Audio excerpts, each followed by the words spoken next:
First of all, thanks to the Museum of Decorative and Applied Arts for having me today, and special thanks goes to Inesa and to Lena, thank you. And thanks to everyone who came to listen. We're going to talk a little bit about how we actually came to this one. There was quite a way. However, I'll have a small note. I'm not a curator, I'm the executive director, so that was actually part of my job, to work with the designers and to kind of marry in between like the overall idea of the project that kept changing and the visual identity. I have a ridiculously long presentation that we're going to go through quite quickly. So this is the image that we are, like the main image that we're using at the moment. But before we actually get to this point, I wanted to show some inspiring examples and to kind of go through the whole process once again, where we started and how we've been doing this. So basically, everything that you're going to see in the inspiring examples is united by some really important factor. It had actually already happened, and most likely it has a building, so it can build up the brands on quite a few things that are experience, building, long history.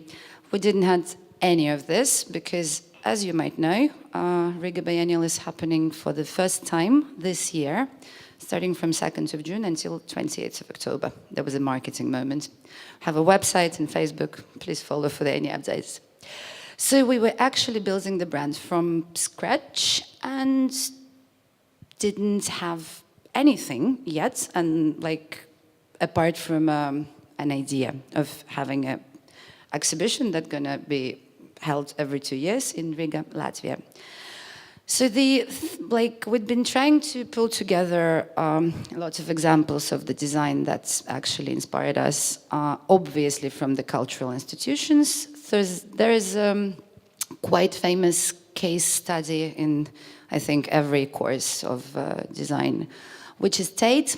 The initial version of it looked like this. It was designed by Marina Willer and Wolf Ollens in 2000s, when the Tate Modern had been opened. So they had, and they still have, 4 galleries under the same brand, and they've been dividing it by color and locations. So in 2017, actually, last year, when we'd been working on the Biennial's identity, they made a rebranding because Tate was launching this new building. Tate Modern was launching this new building on the Thames in addition to the existing one. So they made a rebranding that was made by the North agency based in London.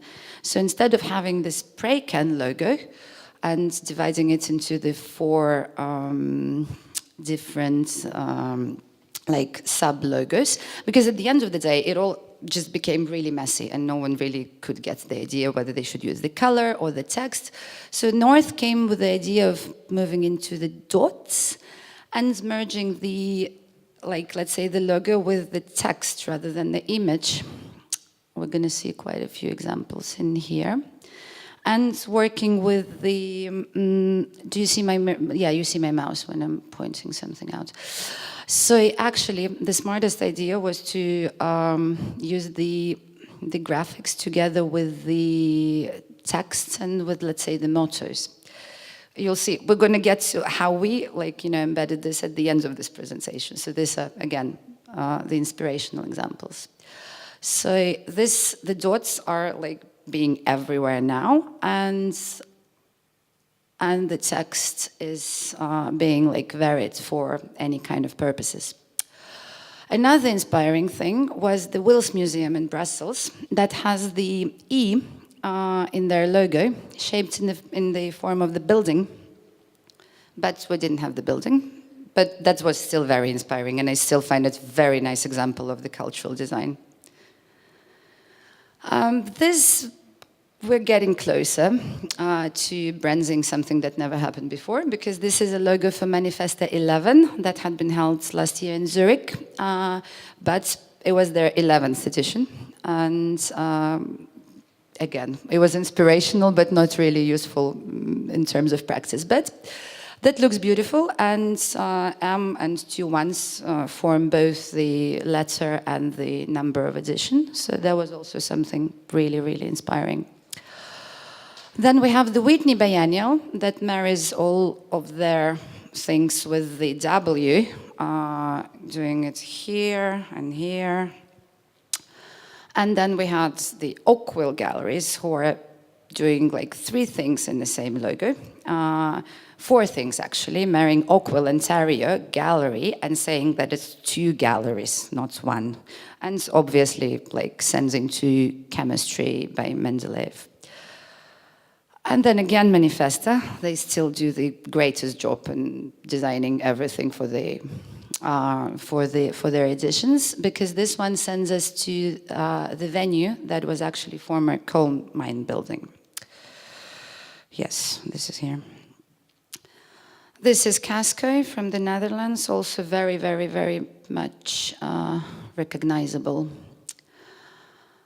This is also Casco, which is this fancy and very much in fashion idea of getting back to the pre-HD era, to the typefaces and the old versions of coding. This is the Museum of the Olympic Games that took one of the maybe world's most renowned logos and built up a lot of merchandise on that. Yeah, I mean, as simple as that, and still works. I mean, they exist for a lot of years, and they're very, very popular. This is Miami Art Museum, which decided to use the exclamation mark. This is the showroom London that decided to use the yellow. And this is also a very nice example of Boijmans van Beuningen in Rotterdam. And actually the Dutch designers Thonik are really, really cool, and what they do is actually really wonderful.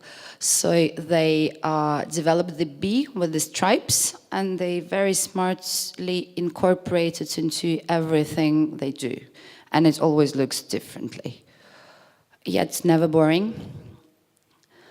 This is Palais de Tokyo, who are using a very distinct, again, dot, and a very distinct typeface. And doing also quite a good job. So we're getting to the brand identity of Riga International Biennial. That was 15th of December 2016. That was a while ago. That was developed together with a wonderful agency, and they are good friends, Wiedemann Lampe. I happen to be friends with Mr. Wiedemann. So we've been working on this together for a year, maybe half a year, and still working. And when we'd been after going through all these examples, we kind of identified not the brief, I wouldn't call it a brief, but like the main idea that what we want to do is we want to base it on the graphics rather than an image. And we cannot afford ourselves to connect it to the building, and we actually cannot do anything rather than do the graphics. And also we've been trying to keep in mind that there are at least 2 things we need to brand, which is the foundation that is going to be all the time doing the biennial. And then comes the campaign for the edition of the biennial, which has a curator, which has certain venues, and which has a year and a number. And the year 2018, and the number is 1. So in the beginning of the process, it was very cold in Riga, I remember, and we'd been sitting for like a week and trying to identify what do we want to do and whom we want to address, because we'd been building like the whole brand from the very beginning. So this is some initial and very basic thoughts. Just let me know if I'm going to be very quick. There's nothing really interesting in there. I would like to get to the images as soon as possible. So we've been directing all of this, addressing all of this to art lovers, art connoisseurs, art enthusiasts, yes, but not only. European people, general city break tourists, citizens of Baltic states, people of Riga and Latvia, and we probably added another 10 categories on top of that later. And what is art-led experience is a mixture of genres and media and new impressions in a not obvious location. This is really boring. This is even more boring. Also very boring. Okay, we're getting to the images now, and please don't be strict judges. But it's been a while, and we were quite desperate. So you're going to see the 4 options that actually led us to where we are now. One of them is really embarrassing. So this one was inspired by Calder and by nature, and this is how it was possibly could look like, having a nice reference of how do we spell Riga in general, but not violating the Riga brand itself that has a thicker line. So, and this how the first Biennial logo would look like and the second Biennial logo would look like. And some variations on top of that. Adding the red 2, 3, 4. Eventually we decided to decline it on the basis that it was looking a little bit too strict and official, because what we also wanted to do is like we're doing with contemporary art. We're not a museum, we're not even, I mean, we're an institution in a way, but what we wanted to be is to be very playful and to be engaging and kind of inviting to communicate and to think and to, let's say, a little bit, not mysterious, but like puzzling, I would say. So this was declined on the basis of being boring. So yeah, even this is boring.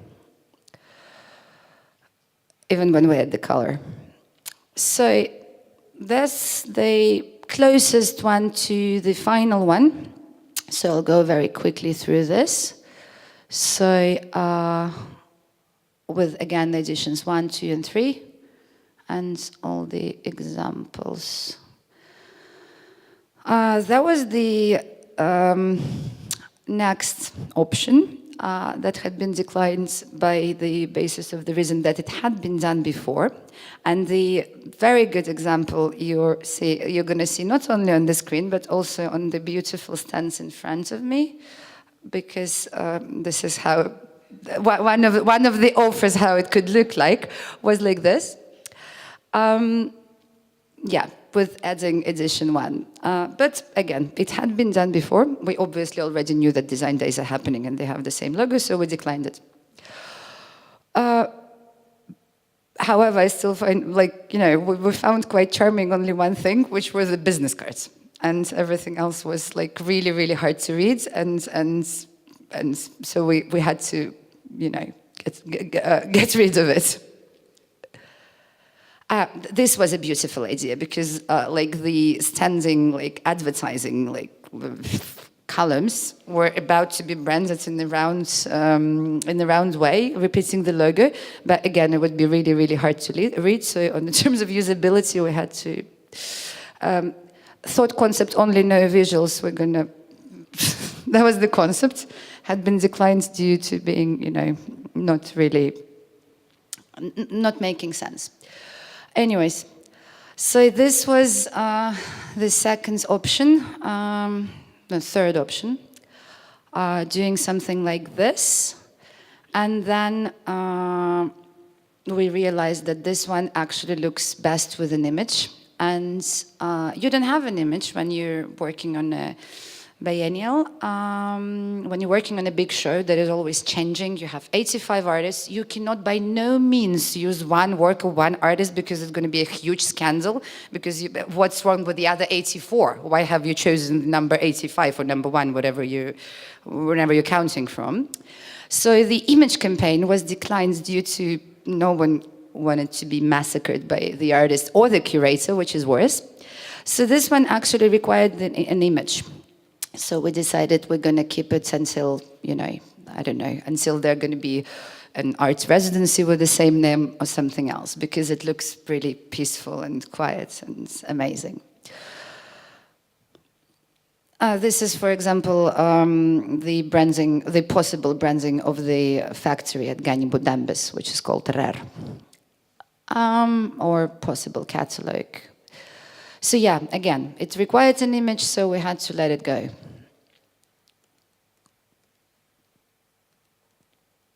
And the last but not the least, something that is called Zen, which everyone was kind of craving for at the end of the process, which was something like this, and like this. And actually, what we did in the end of the day, we merged this option with the playful option. And this is how you brand the editions. And this is again with the image and with the possible venue. We don't have any of the venues of this type, but I mean, nothing that luxurious had been found. But I can picture some of the venues with this branding. So actually, at the end of the process, let me get there. Thank you. Here is the final and what's being used now. At the end of the day, what we realized is like being playful is cool and amazing, and it helps you to get engaged with any kind of audience, with you guys here, with people on the street, with like everyone, apart from the serious crowd. So for the serious crowd, you need to have a classical logo. You cannot just put all this like numbers and letters and make people play with it. So this is the classical logo that looks as straightforward and as blunt as it can be. It says Riga International Biennial of Contemporary Art. I was like very fond of the idea of placing off also downstairs, so it would read RIBOCA, not RIBCA.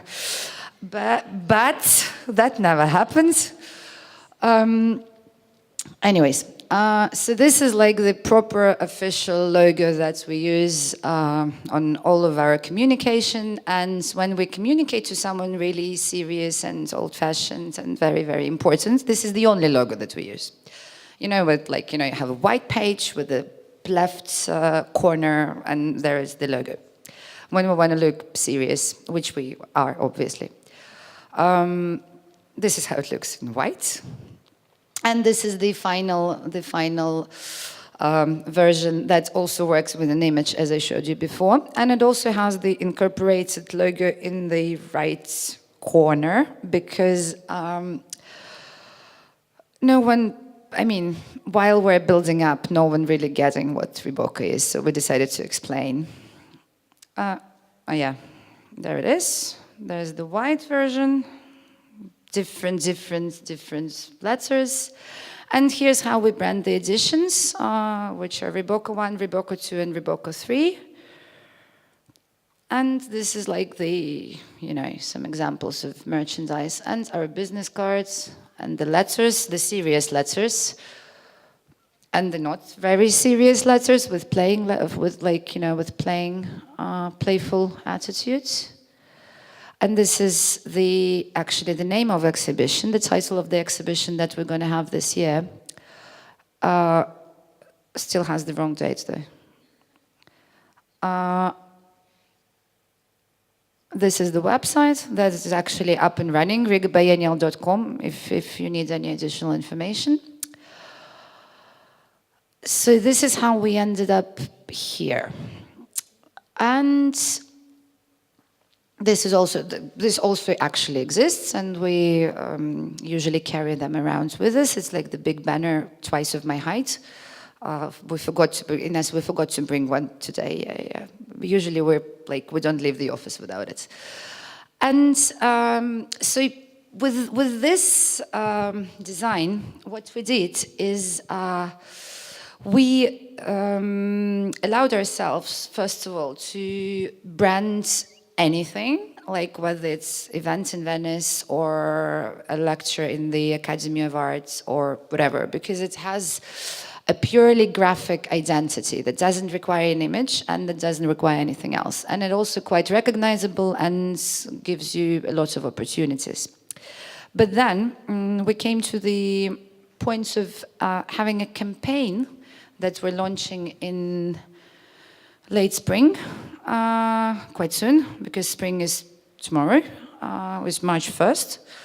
And for the campaign, we been looking into various options, like picking 10 artworks and just daring to prioritize quite a few artists, so there are a few artworks. And then we just decided to go very, very, very guerrilla and really, I don't think playful is the word. I think it's not loud. It's no. You'll see what I mean. So I'm going to ask for your full discretion because the campaign had not been launched yet. So you're kind of the first to see it. Apart from people in the office, which is 15 people, and then we hear another 50. Clear, simple, imaginative, and making a statement. So, statement is the word. Not loud, not playful, but statement is the word. So, one of our artists actually made a campaign. Let's say an artwork that we're going to use as a campaign. It's simple and really, really cool. And it's a direct extension from our existing design and still very graphic oriented. The idea is to add the existing designs with bold statements on art, creativity, and free-spirited thinking and invite visitors to think, interact, and be playful. This is the existing design with the correct dates, which is already a victory. And we're getting there. And this is like a handwriting that has very, very different mottos and slogans from something connected to art to something that doesn't actually make sense. This one, for example.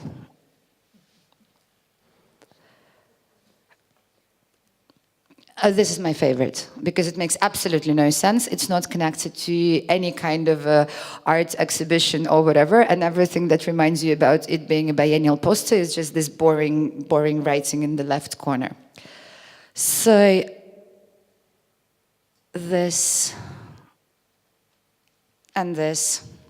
So the idea is very simple. I mean, you can look at it and you can read it immediately. This is how we can introduce an image into it. Did I miss it? No. This is how, again, we can introduce image into this. We would probably prefer the lady to have a little bit more happy face, but this is just a mock-up. And this is how it's going to look on the streets of Riga, starting from April, May, March. What are you saying? I can't. May. This is also really cool. Art Cannibals Love Canvases. And at some point we're planning to announce an open call on Facebook, so for the best offer of the motto. And the part of being official, this is how it's going to look on Facebook, which is very important nowadays, how you look on Facebook.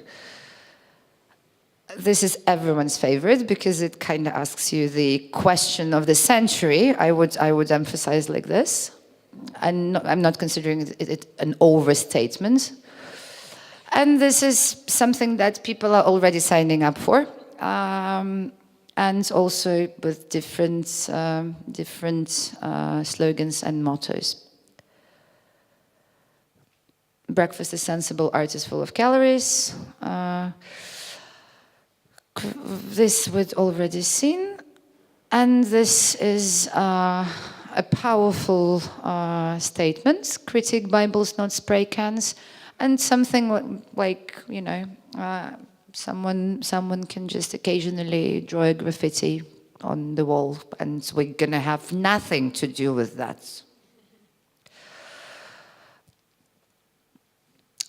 And this is the last but not the least, and this will conclude my today's presentation. As doors locked, exit impossible, our audience are captives. Thank you very much for your attention. I hope that was not very boring. And if there are any questions, I'm happy to answer.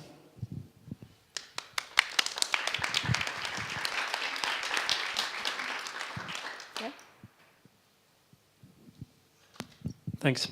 Do you think that by choosing a foreign design studio to design a site-specific or city-specific Biennial limits the way how it's perceived, and maybe it makes it international and just generic?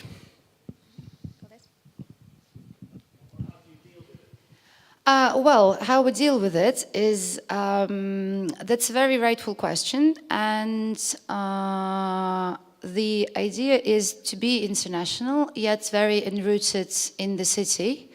And we're dealing with this in multiple ways. First of all, we're an international team. I'm coming from Russia, the chief curator is coming from Greece, the associate curator is coming from Denmark, and technical director is coming from Belgium, and on top of that, we have a brilliant, outstanding, amazing team from Riga, which are another 13 people. So in total, the number of Latvians is prevailing in the team. Designing a logo was, let's say, I would say an international task, because one of the ideas of the Biennial is also to be perceived internationally. Using and addressing the local audience with an international message makes sense. I would not agree with the word generic, as, I mean, depends on what you particularly mean by the word generic, but I don't find either the logo or the slogan generic. I find it, let's say, well understandable from being anyone. Latvian, Russian, English, Spanish, Icelandic. However, this campaign will also be held in Latvian, and we will have the slogans in Latvian, repeating, you know, mentioning these letters RIBOCA, which are luckily quite international. And so the campaign is going to be in 2 languages, and our communication in general is going in 3 languages, which is Russian, English, and Latvian. I hope that answers your question. If not, I'm happy to proceed. But what we want to do is to be international and very, very caring and enrooting in here, but without, let's say, without limiting